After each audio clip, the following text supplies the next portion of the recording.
Hello, Body, Mind, and Soul Network. It's so good to see you again. I am so excited I get to bring to you a one-to-one feature interview with Jerrel Alexander. Hi, Hello, Jerrel. everyone.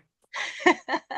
So excited to have you here. And Jerrel is going to be one of the speakers in our upcoming micro summit on body image and food relationships. And we are so excited to have him because he is a health and wellness nurse coach and a holistic nurse who operates out of Nebraska. So we're stoked to have you as one of our people, our experts on our panel this coming March. And I wanted to hear. We're just going to jump right in and ask you how you came to do what you do, and why you love it, why it's important to you.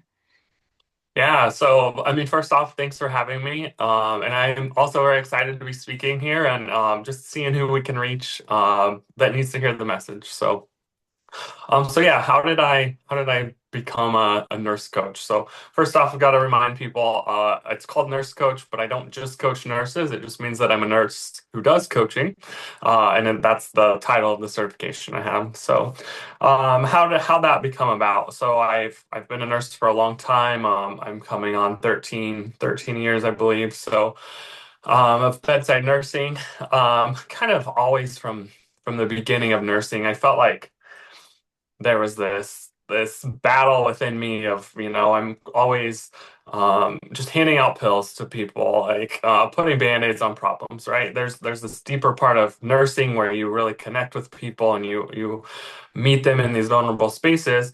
But when we look at like chronic disease, it felt like this revolving door.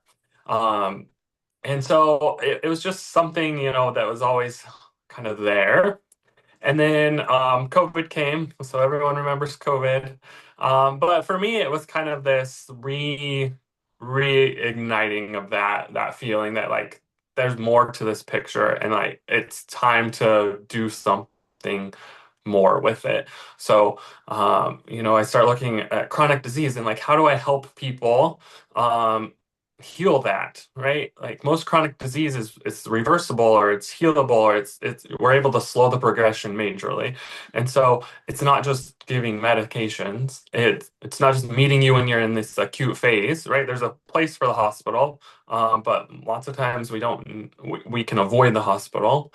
So how do I meet people? And that's when I really did I found nurse coaching, right? So I just do a Google search, like what can I do as a nurse? And I found it. And it really just kind of lit this fire in me to try something new, like to meet people differently. Um, so I went through all this certification. It took me about a year to do all the coursework, all the education for it. There's a big test you have to take, all of these things. So did that, and then it was like, okay, now what? Well, you start a business, I guess. Like, how are you going to Right? meet people? How are you going to help people? Like, right? You just do it. So start my business and kind of really am open to anything, right? The idea is like coach as many people as you can about whatever you can, whatever they want, whatever they need. Um, and kind of just grow as a coach, know how to meet people. Yeah. Kind of through that same time, like I'm struggling with my own like food relationship. Ah, What really sparked me was, we have these yearly wellness checkups at the hospital, right? I do it because I get a discount on my insurance. So yeah, you can draw my blood and I'm young and healthy, so it's not a big deal. Until the year that my hemoglobin A1C, which is your indicator for diabetes, is elevated. And I really didn't like being a nurse, I should have like recognized him and like, oh man, like this is a problem. And I really just kind of didn't. And whatever. I think some of the guidelines were changing at the time too. And so my numbers were a little, I thought they were kind of out of the frame and they actually, anyway, I go to my physical and with the doctor and they're like, you're pre-diabetic. Like, oh no. Okay. This isn't good. Right. I have a strong family history of diabetes. Like, this is like, oh no, I got to do something. Okay. So, uh, so I do something, right? I go talk to our diabetes educator at work. I look at, how I'm eating and what's happening. It really kind of boils down to this idea that, or this fact that I just overeat a lot of times, right? I'm constantly like finishing my kids' plate.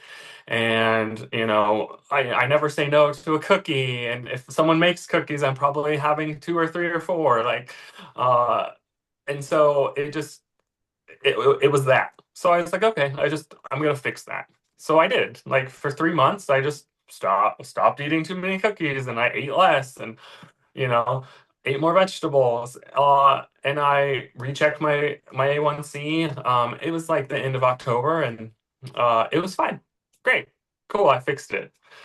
Um, but I didn't really fix anything because as soon as I hit the number that I wanted, right, my only goal was to obtain some number. My habits just went right back to where they existed before. Only this time I feel like it was like with a vengeance. Like, um, like Oh no. and I'm not sure it was like that I was in doing any like worse per se. It was more that just that I knew there was an issue and now I didn't know what to do about it. So, um, yeah, I'm just like I'm struggling with food. I'm struggling with these feelings of trying to do better, but not really able to. Trying to say no to cookies, and maybe I'm saying no, and then I'm finding myself later that day or the next day, like just eating them all and saying, like having a bite and then saying the day's ruined, right? This is a common theme I hear, like the day's ruined, so I might as well make the best of it and eat everything I can because tomorrow I won't get any cookies. I'm gonna say Wow. no, and Yeah, so um, like the whole psychology of it, and even though you're a professional in the field helping people with their body health, you're yes. struggling with your own self. Absolutely. And I think that was even some of like the hardest part. It's just like I'm supposed to be a coach and like I'm helping people do these things and that I can't put myself together in this area, right? I'm really good in all these other areas, but why this? So lots of like relationship stuff we could talk about and maybe a little bit. But yeah, it ends up, Yeah. I end up finding my own coach. I've had several coaches for different things. And I finally find like, my business is getting started. I've done business coaching. I've done some other coaching. This is an area of my life that I need to get alignment with, right? I need this part to be well, and I need to work with a coach on something a little more personal. Um, Well, and and so and I think and that's exactly why we created the Body, Mind, and Soul. Different people have different health needs and balancing all of those things. And what I love is that you have the real health and body focus aspect of being a nurse and being a holistic nurse and helping people get their minds around things.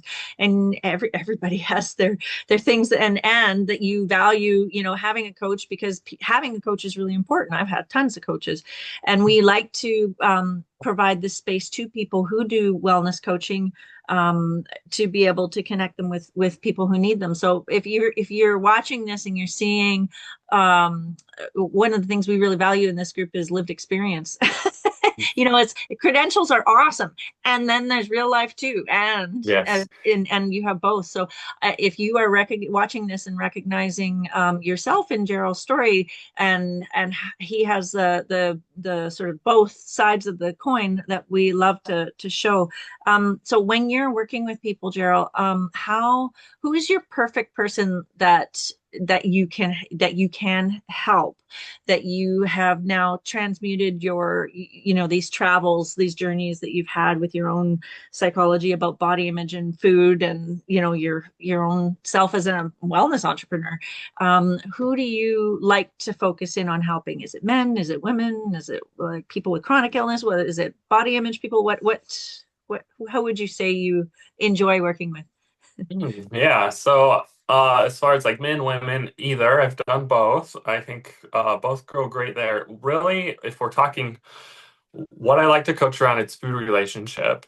And when I say that, right, kind of again out of my whole story, if I summed it up to like one, like what's the best part, is that like suddenly like food was calm.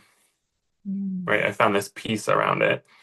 So who do I like to work with is people who can't find peace around food, right? It's constantly this turmoil. Now, whatever that looks like, that can present a lot of ways. But if you're in turmoil with food, then that's who I'm working with. Amazing. Okay, so then let's flip it and say, what is the person in turmoil? What is the most common problem you see what they come to you with, and what is your most concrete thing that you tell them most frequently, just to add some value to the folks here who are struggling with turmoil with food right now? Yeah, so I mean, most often people come to me saying like, "Hey, I want to lose weight," and I say, Ah, okay, but that's not what we're doing here. But usually that's for a lot of people that's like an indicator, right? For some reason they either know maybe they're overweight or they sense they're overweight, right? That could be very different for different people. But sometimes that's an indicator, or it is just kind of like it's that body image, right? Something's not right, and I'm having a struggle with that. And lots of times they want to focus it in on it's the weight. Um, so that's usually who presents. so they come Um, to you thinking one thing, and you get to the underlying problems about what the actual thing that needs to be yeah, solved then is to make that happen. Got you. exactly. So I'm usually pretty quick to say, okay, like you might lose weight. Like if we change your relationship, it's likely that you'll lose weight. But yeah, let's see what's really happening. And so then we kind of like we start to define things for them, right? So like if you feel out of control around food, like what type of food is that? Or like what time of day is that? We start to I kind of just start with like showing them that it's not just like it's not the weight. Like it's not, this isn't a diet. I'm not Right, just going to tell you what you can and can't eat. We really need to start seeing like, again, I call it a relationship because that's what it is. What is your relationship with food?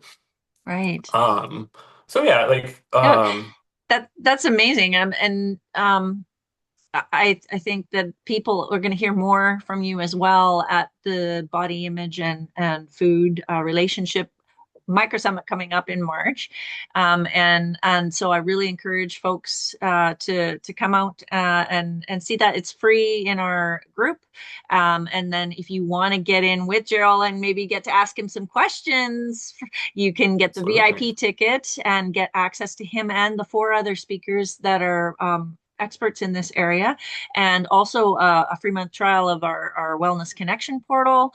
And I think our treasure trove in there of the VIP gifts is like $7,500 now. So it's like well worth the time. Like even just being able to talk with Jerrel about your body image and food relationship questions if you're in turmoil with food. Jerrel, as you kind of you've taken this and you mentioned it before, about becoming a coach and how do I reach people. Those are some of the things that wellness entrepreneurs we like to support the wellness questions, and then we like Mhm. to support our wellness entrepreneurs. So maybe a little bit of value here as you've started your journey as an online wellness entrepreneur. If you could give one small piece of advice to and the biggest thing that tripped you up as a wellness entrepreneur, what would that be? What would from the business angle of it, just to give the balance? Yeah, I mean, I think starting out, I'm always going to go back to just being willing to put myself out there, to Mm. be visible, right? It's really hard to just like start saying like, look at me. Ah! Look what I'm doing. Please come.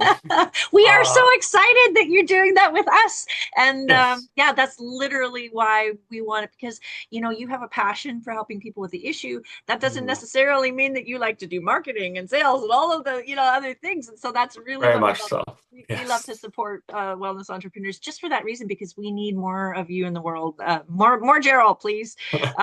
So if people want to get a hold of you, okay, so you do one-to-ones? Do you do groups? Do you have a like online? Like what kind of formats do you offer in, and how can people get a hold of you? Yep. So currently, one-on-ones, pretty much my primary way of meeting clients.